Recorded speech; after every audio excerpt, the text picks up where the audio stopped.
Induction के आगे के सवाल करने जा रहे हैं।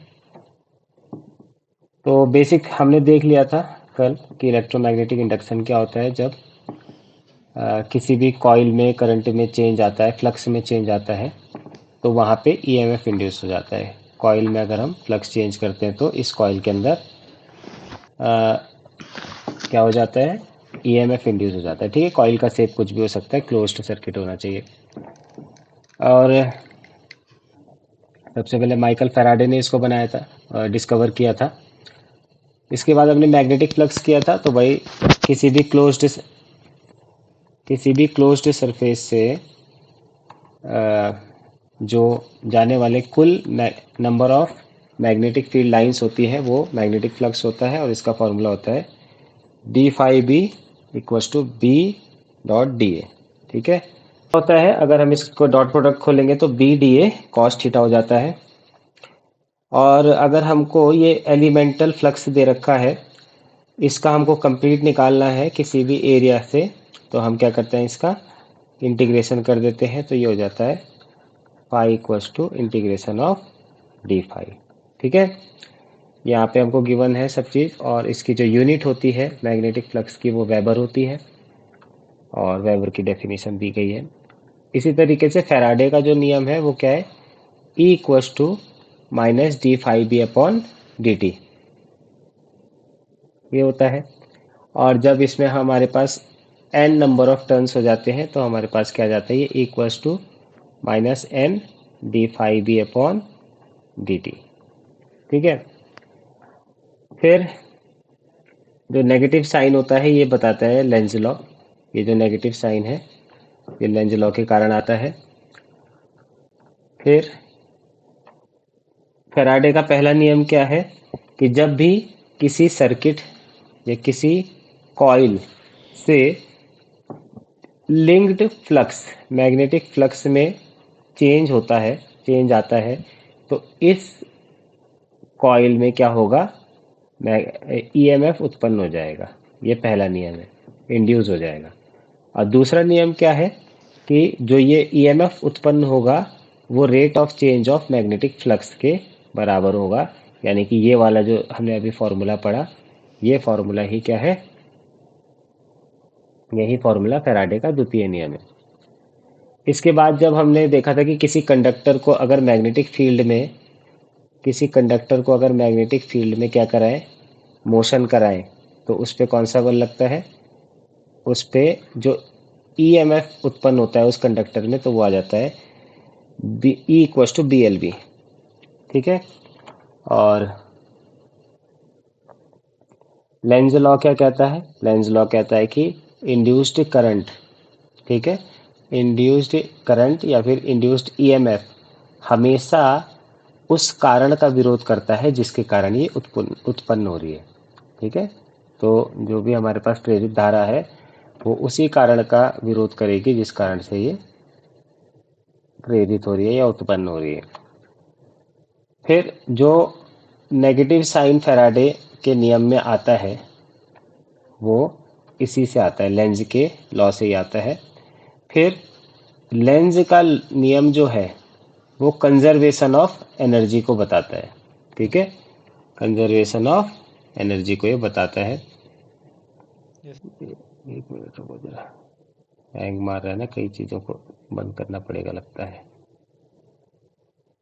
एक, इसको भी बंद ही कर देते हैं। अब क्या बचा,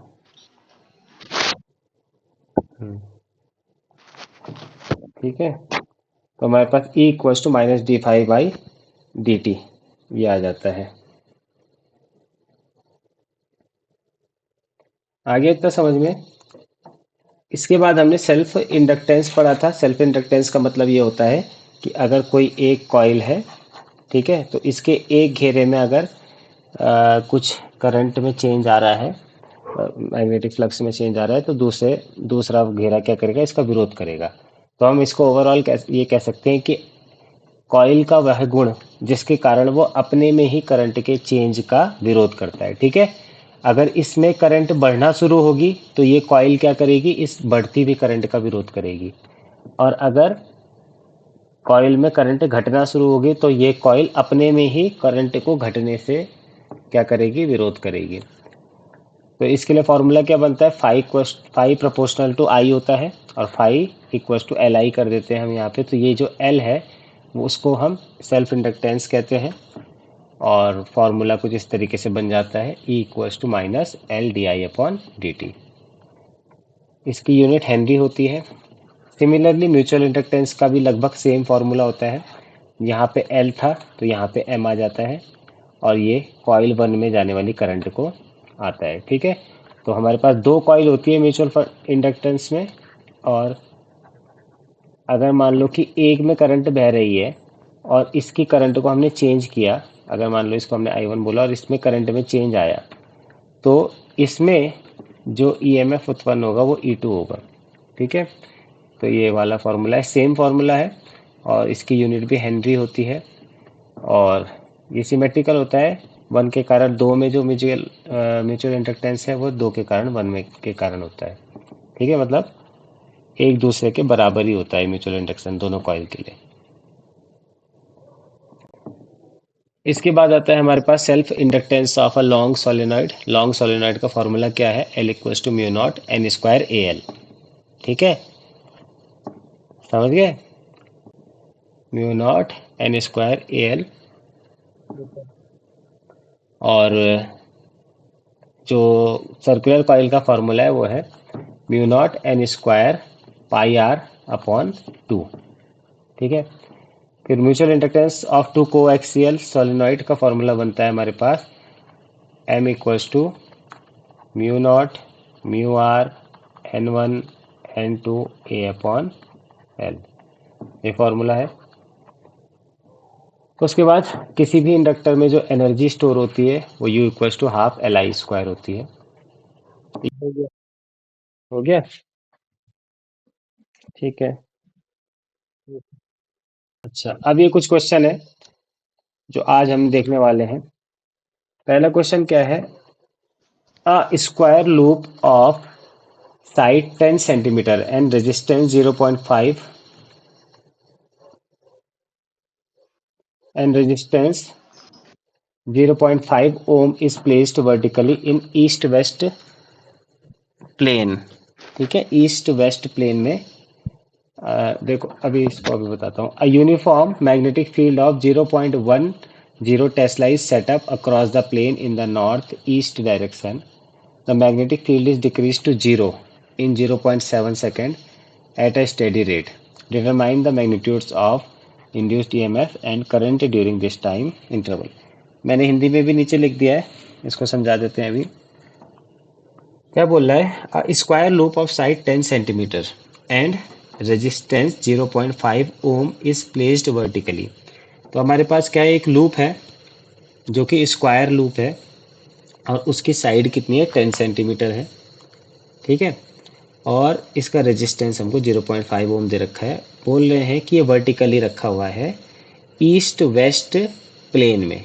ठीक है, तो ये देख लो, हमारे पास अगर प्लेन बनाएंगे हम तो ये क्या हो जाएगा, ये हो जाएगा नॉर्थ, ये हो जाएगा साउथ, ये हो जाएगा ये हो जाएगा वेस्ट, ये हो जाएगा ईस्ट। ठीक है, तो इस वाले प्लेन में इसको रखा हुआ है, समझ गए, मतलब ऐसे में रखा हुआ है, एक्स एक्सिस की तरफ सोच सकते हो। यूनिफॉर्म है ना, अब इसमें मैं बना नहीं सकता कि किस तरीके से ये वर्टिकली खड़ा रखा है ना, तो बस इस प्लेन में रखा हुआ है। फिर हम देखते हैं, a uniform magnetic field of 0.10 tesla is set up across the in the plane in north east direction. North east direction जो है उसमें क्या कर रखा है, नॉर्थ ईस्ट डायरेक्शन, ये वाले नॉर्थ से ईस्ट की तरफ, इस डायरेक्शन में नहीं, नॉर्थ ईस्ट डायरेक्शन बोला हुआ है, अच्छा से north to east, north east direction ये। ठीक है, इसमें हमको 0.10 टेस्ला का एक मैग्नेटिक फील्ड दे रखा है। The magnetic field is decrease to zero in 0.7 second at steady rate. तो ये क्या बोल रहा है, मैग्नेटिक फील्ड में चेंज आ रहा है, कितना, पहले था 0.10 टेस्ला, अब फिर बाद में आ गया जीरो। ठीक है, और समय दे रखा है हमको 0.7 सेकंड एट ए स्टेडी रेट, है ना, एक मतलब एक सा स्थिर दर से घटा रहे हैं।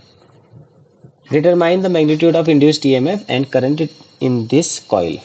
ठीक है, अब देखो सबसे पहले तो हमारे पास ये है कि हमारा क्या है, ये दो हमारे पास क्या है, एक्सिस बना लिया हमने। अब बोला हुआ है हमने एक कॉइल को इस वाले एक्सिस पे लगा रखा है। ठीक है, समझ गए। अगर मैं साइड से बनाने की कोशिश करूं, ठीक, साइड से बनाने की कोशिश करूं तो कुछ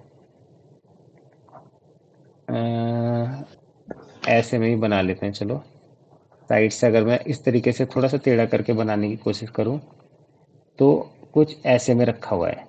ठीक है, ये वाली लाइन जो है वो ये वाली है। ठीक, तो हमने सीधा रख दिया इस लाइन के ऊपर ही। ठीक, समझे, चौकोर एक कॉइल रख दिया हमने इसके ऊपर। और इससे इसमें क्या है, इस कॉइल में इस तरफ को क्या है, मैग्नेटिक फील्ड है। तो तुम देख रहे हो कि कॉइल्स और इसके बीच में जो थीटा आ रहा है, थीटा आएगा 45 डिग्री। ठीक है, तो अगर हमारे पास पहले फ्लक्स निकाले हम, ठीक है, प्रारंभिक कंडीशन, क्योंकि इसमें फ्लक्स चेंज हो रहा है ना, कैसे चेंज हो रहा है, पहले 0.1 टेस्ला था और बाद में 0 हो गया टेस्ला, है ना, लास्ट में 0 ही हो गया। तो फर्स्ट केस में जो हम फाई निकालते हैं, ठीक है, फाई 1 बोल देते हैं हम इसको, बी ए कॉस थीटा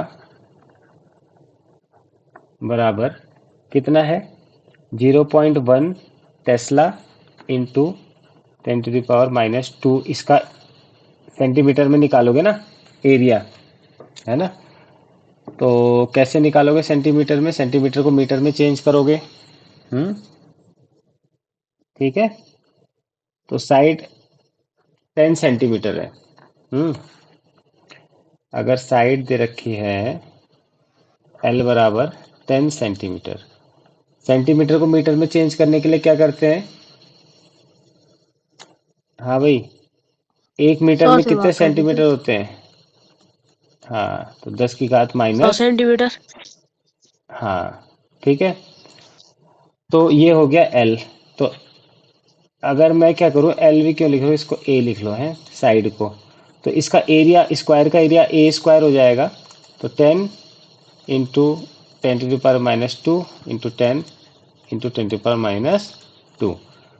तो इतना ये कट जाएगा आपस में, एक दो 10 से ये 10⁻⁻² कट जाएगा, इतना बच जाएगा। तो ये इतना स्क्वायर मीटर स्क्वायर एरिया है। इसके बाद हमारे पास क्या बचता है, कॉस थीटा। कॉस थीटा कितना, कॉस 45। कॉस 45 कितना होता है,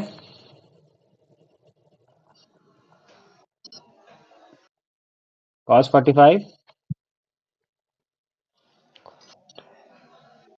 1/√2। ठीक है, इतना वेबर ये फ्लक्स आ जाएगा फर्स्ट कंडीशन में।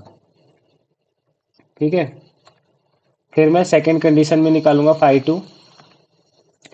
तो सेकंड कंडीशन का जो φ2 आएगा वो आएगा 0। ठीक है, समझ गए, 0। तो जो चेंज इन फ्लक्स होगा वो यही रह जाएगा। अब इसको थोड़ा सा सही कर लेते हैं। इसका मतलब क्या है, इसका मतलब भी है, अच्छा इसको यहीं से कर, 0.1 तो था ही ना, तो इसको हम इससे मल्टीप्लाई करेंगे तो ये कितना है, ये है 10 की घात -1, है ना, तो 10 की घात -3 हो जाएगा यहाँ पे। मैं इसको लिख सकता हूँ 10 की घात -3/√2, ये आ जाएगा।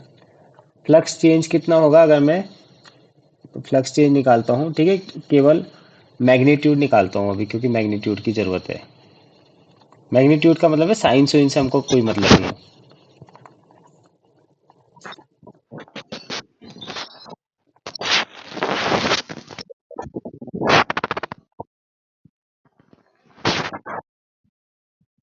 तो ये कितना आ जाएगा, ये सीधा इतना ही आ जाएगा जितना है, तो 10 की घात -3/√2 ये आ जाएगा। ठीक है, अब हमको ईएमएफ निकालना है। ईएमएफ कितना हो जाएगा, ई बराबर क्या होता है?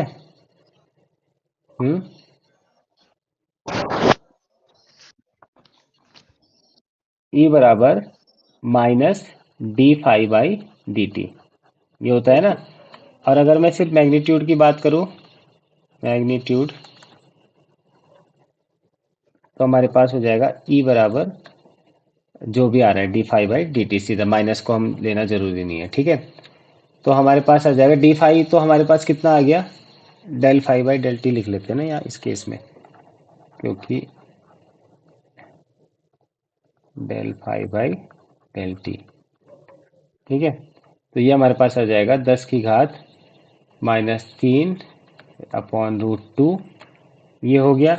और टाइम, ठीक है, टाइम कितना चेंज हो रहा है, 1/डेल टी, कहाँ से इतना, ये है डेल टी का मान इतना है, ठीक है। तो 1/0.7, ठीक है। अब इसको सॉल्व करोगे तो इसका मान निकाल लेना, ठीक है। तो इसको सॉल्व करके कितना आएगा? हम्म, ये करीबन आएगा ये 1.0 मिली वोल्ट। इसको देख लेना।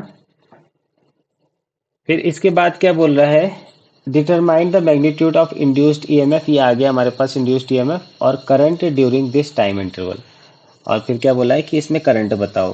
तो आई बराबर क्या होता है, वी अपॉन आर होता है, इस केस में ई अपॉन आर लिख सकते हैं।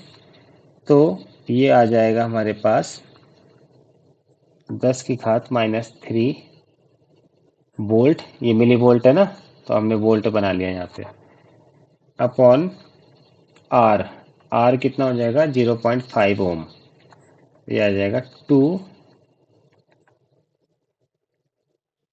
मिली एम्पियर, ठीक है। इसको नोट कर लो।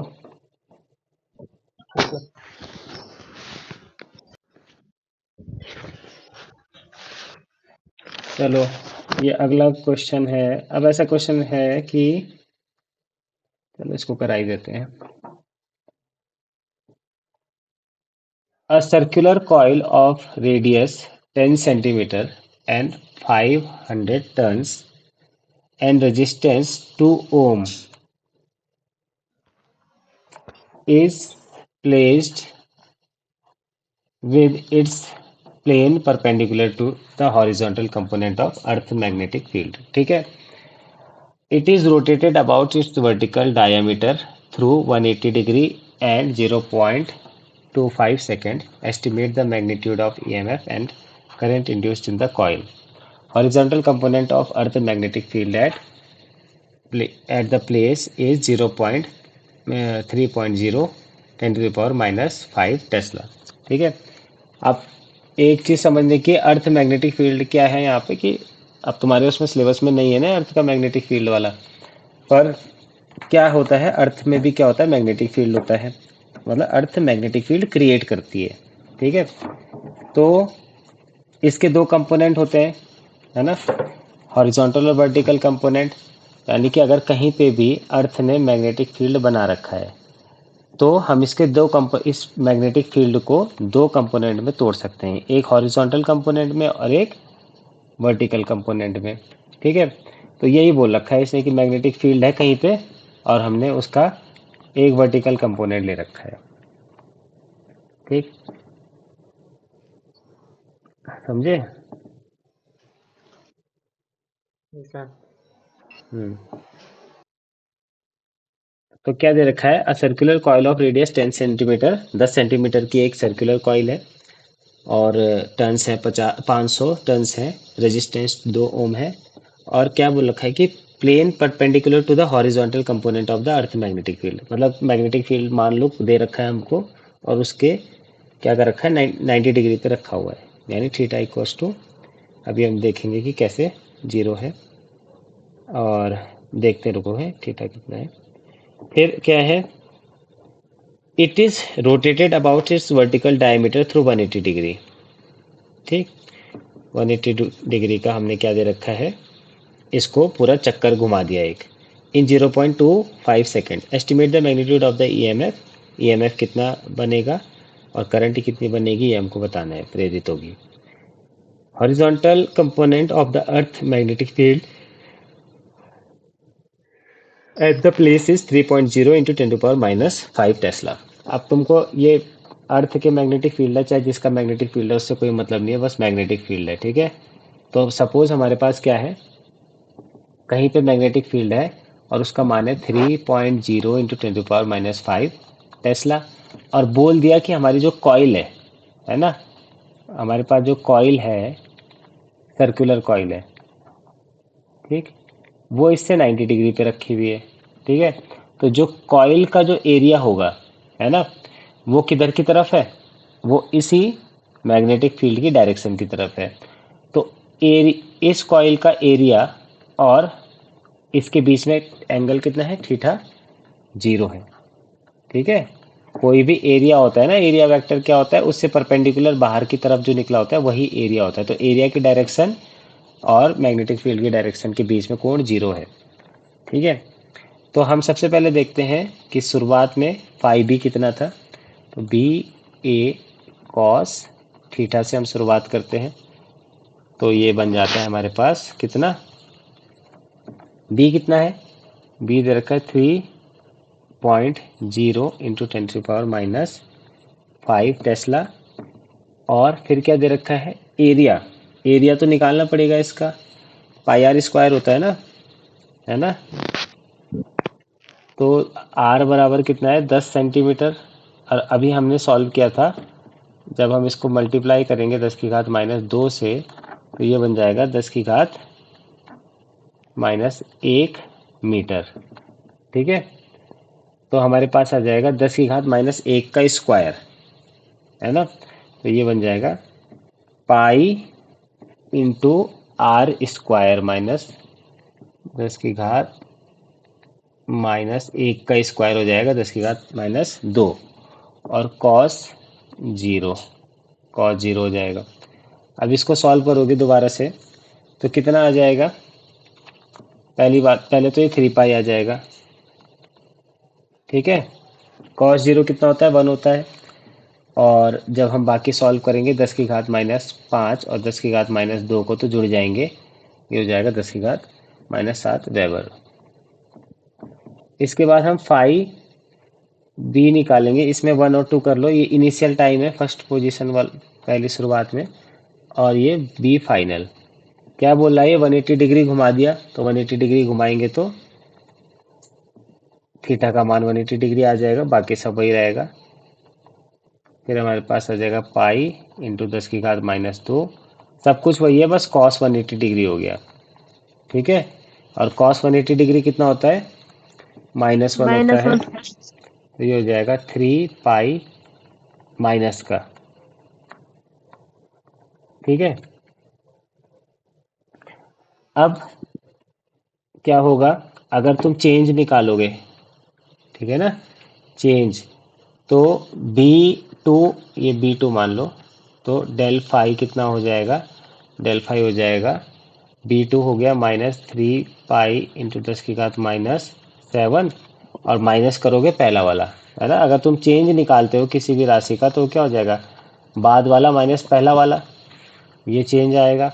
तो हमने बाद वाले को लिखा, फिर पहले वाले को लिखा, और इंटू 10⁻⁻7 वेबर, और ये बन जाएगा कितना, -6 पाई इंटू 10⁻⁻7 वेबर, ठीक है, इतना आ गया। फिर हम इसका क्या करेंगे, जब हम निकालेंगे तो मैग्नीट्यूड में पॉजिटिव मान ले लेंगे इसका, ठीक है, ऐसा मान ले लेंगे, समझे।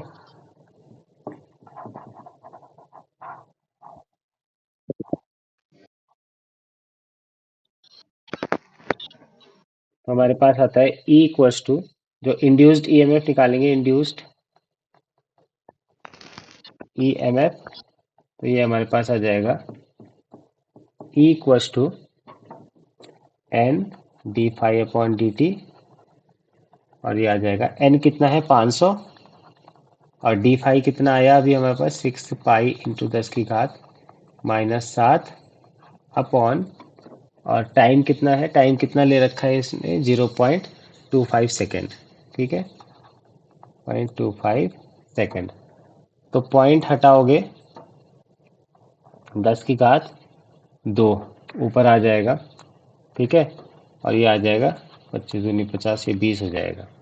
अब इसको सॉल्व करोगे आगे, ठीक है, पाई वगैरह सब सॉल्व करोगे तो इसका आंसर निकालो कितना आ रहा है।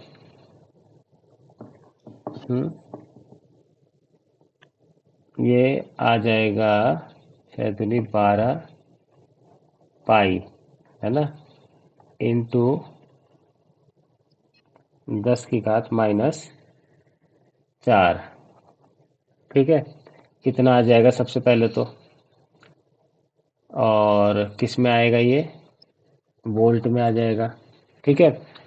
अब पाई का मान होता है 3.14, ठीक है ना। तो जब तुम इसको 12 से मल्टीप्लाई करोगे तो ये करीबन बैठेगा तुम्हारा, फिर चलो इसको तुम करके बताओ, चलो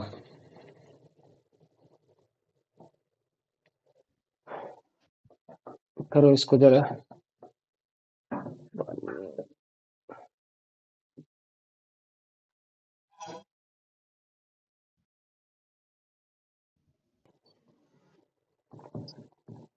तो ये आ गया 37.68 इंटू 10⁻⁻4 वोल्ट, और इसको और आगे सॉल्व कर, इसका एक पॉइंट और आगे खिसका दोगे तो इंटू 10⁻³ आ जाएगा, ठीक है।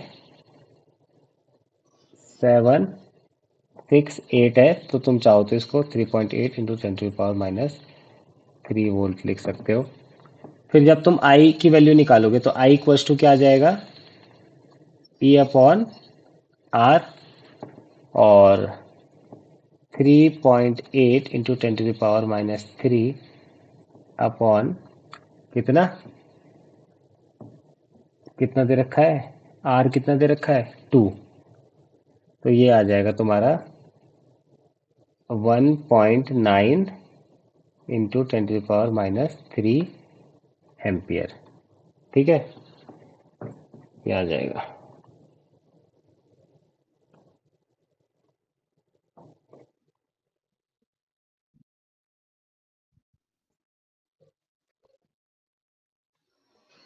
अब देखो अगला सवाल है, बोर्ड में भी पूछा गया है।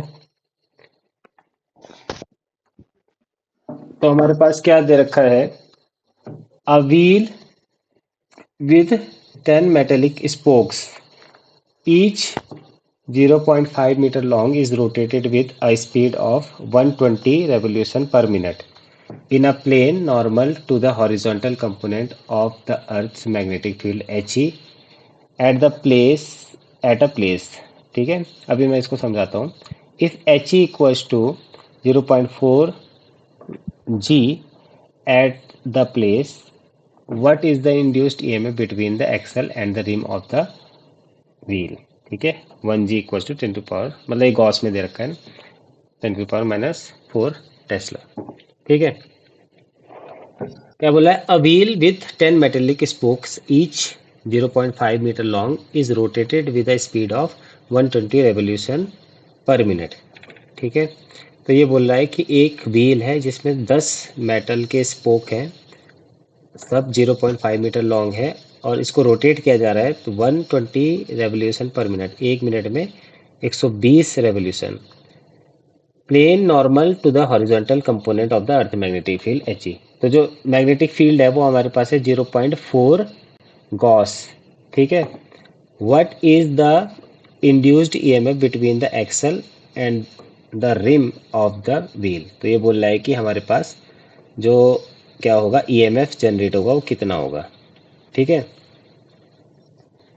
तो ये है, तो इंड्यूस्ड ईएमएफ का फॉर्मूला जो इसमें यूज होगा, ठीक, induced EMF equals to half omega B square R, ये होगा, ठीक है। तो मोशनल ईएमएफ का फॉर्मूला क्या होता है? मोशनल ईएमएफ वाला अभी बताया था ना, बी इक्वस टू नहीं E equals to B L V, E equals to B L V, ये बताया था। ठीक है। अब सपोज हमारे पास रॉड है एक, है ना, अब वो एल लंबाई की है और वो घूम रही है एंगुलर वेलोसिटी एल लेंथ की है और एंगुलर वेलोसिटी ओमेगा के साथ वो घूम रही है बी में। ठीक है। तो ठीक है। क्या होगा कि जो ईएमएफ हम बनाना चाहेंगे इसके लिए, तो वो बन जाएगा D E equals to V, एक तो वी तो ये हो गया, अब बी और जो एल होगा उसको हम डी आर ले लेते हैं। ठीक है ना, बी एल वी की जगह, क्योंकि कई सारी वो भी हैं और हम एक छोटा सा length, small elemental length at distance of R from the axis हम ले लेते हैं। ठीक है ना, छोटा सा एक लेंथ ले लेते हैं। और टेंजेंशियल स्पीड जो हो जाती है V is equals to omega R हो जाती है। ठीक है, ये जो हमने वी लिखी थी है वो ये आ गई। अगर हम वन स्पोक की बात करते हैं तो इसकी जो स्पीड है वो क्या होगी, ओमेगा आर होगी। ठीक है, तो हम इसको कैसे लिख सकते हैं, डी ई इक्वल्स टू यही यहाँ से, है ना, तो बी तो बी रहने दो और वी की जगह ओमेगा आर लिख दो। ठीक है, तो हमारे पास बन जाएगा ओमेगा आर डी आर। तो हमारे पास आ गया B omega R D R, ये आ गया डी ई। ठीक है, और तब हमको इसको इंटीग्रेट करना है, मान लो जीरो से। अब हम इसका इंटीग्रेट, अगर हमको टोटल ई निकालना है तो हम क्या कर देते हैं, जीरो से आर तक इसका इंटीग्रेशन कर देते हैं, B omega R D R equals to, देखो क्या था हमारे पास, सपोज क्या था, एक क्या है, स्पोक है और इसमें छोटा सा एलिमेंटल एरिया हमने डी आर ले लिया। अब ये जीरो से लेकर यहाँ तक, पूरा यहाँ तक का हमने लेना है, तो ये क्या आ जाएगा, जो एलिमेंटल एरिया इसका मतलब लेंथ आएगी वो जीरो से लेकर आर तक आ जाएगी, क्योंकि आर इसकी रेडियस होगी। ठीक है, तो जब हम निकालेंगे तो इसका इंटीग्रेशन देखो क्या क्या कांस्टेंट है, बी ओमेगा तो कांस्टेंट है, बी ओमेगा बाहर जीरो से लेकर आर तक, यहाँ आर डी आर। ठीक है, इसको सॉल्व करोगे तो इसको सॉल्व करने के बाद तुम्हारे पास आ जाएगा half B omega R square. ठीक है, तो ये इसका इंड्यूस्ड ईएमएफ है। ठीक है, समझ गए? अब देखो ये सारे के सारे जुड़े हुए हैं एक साथ। ठीक है, और सभी में अब इसमें कई सारे स्पोक हो गए ना, है। Yes sir. अब देखो ये जैसे व्हील है तो इसमें स्पोक्स होंगे। अब ये स्पोक्स हैं तो ये क्या है, ये सारे एक जैसे हैं और आइडेंटिकल है और सब एक ही जगह जुड़े हुए हैं, है ना, एक ही रिम से जुड़े हैं ना ये। तो अगर सपोज मैं बोल रहा हूँ, मैं एग्जांपल दे देता हूँ, अगर मैंने 5-5 वोल्ट, है ना, मान लिया, जन क्या 5-5 वोल्ट प्रत्येक उसमें जनरेट हो रहा है। ठीक है, तो सारे के सारे एक ही पॉइंट में मिल रहे हैं, तो जो रिम पे टोटल वोल्टेज आएगा वो 5 वोल्ट ही रहेगा, है ना। तो क्योंकि ये सारे के सारे क्या है, एक ही रिम पे जुड़ रहे हैं। ठीक है, एक तरीके से कह लो कि पैरेलली जुड़ रहे हैं। ठीक है ना, तो कहने का मतलब ये है कि एक रिम से निकला हुआ ईएमएफ, है ना, उसी का मान सारे के सारे जो वो है, मतलब एक स्पोक से जितना ईएमएफ आएगा, है ना, उतना ही पूरे रिम में ईएमएफ रहेगा सारे। अगर 1 से 5 वोल्ट जनरेट हो रहा है फॉर एग्जांपल के लिए, तो 10 से भी 5 वोल्ट ही जनरेट होगा। ठीक है ना, अलग अलग सबका 5 वोल्ट जुड़ जुड़ के भी 5 वोल्ट ही कर पाएंगे, क्योंकि सारे के सारे एक ही तार से जुड़े हुए हैं। समझे? तो हमको सिर्फ एक का निकाल देना है, वही आंसर आ जाएगा। अब इसको आगे सॉल्व करेंगे तो कितना आता है, हाफ ओमेगा का मान कितना आता है, हाँ बताओ, ओमेगा कैसे निकालोगे? 2 पाई/टी। है 2 पाई इंटू पी। हम्म, अगर 120 रेवोल्यूशन आ रहे हैं तुम्हारे 60 सेकेंड में, ठीक है, 60 सेकेंड में आ रहे हैं 120 रेवोल्यूशन। ठीक है, चक्कर 120 चक्कर ये 60 सेकेंड में घूम रहा है। ठीक है, तो 1 सेकेंड में कितने चक्कर घूमेगा है? 2। 2 चक्कर घूमेगा, यानी 120 अपॉन 60, तो ये आ जाएगा 2 रेवोल्यूशन।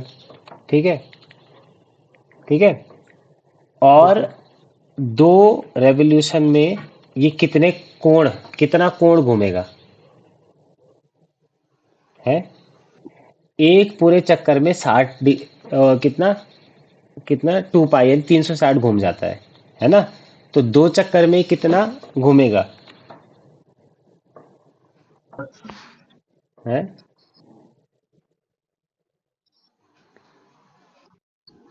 2 चक्कर में ये 4 पाई घूमेगा ना।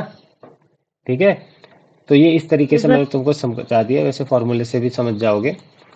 तो ये आ गया 4 पाई।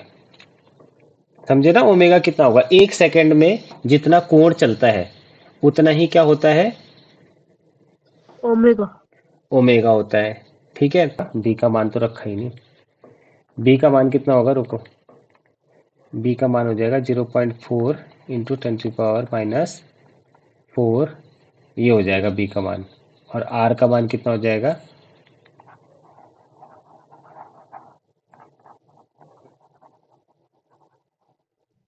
आर का मान हो जाएगा तुम्हारे पास 0.5 स्क्वायर। अब सॉल्व करोगे तो कितना आएगा? अब सॉल्व करोगे तो ये आ जाएगा 10⁻⁵ ठीक है, तो half into 4 pi into 0.4 into 10⁻⁴ into 0.5 का स्क्वायर। ठीक है, तो ये इतना आ जाएगा, और यही हमको निकालना था। ठीक है, तो ये तुम्हारा क्वेश्चन है। आज तुम्हारे लिए कुछ होमवर्क भी है, इसको नोट कर लो।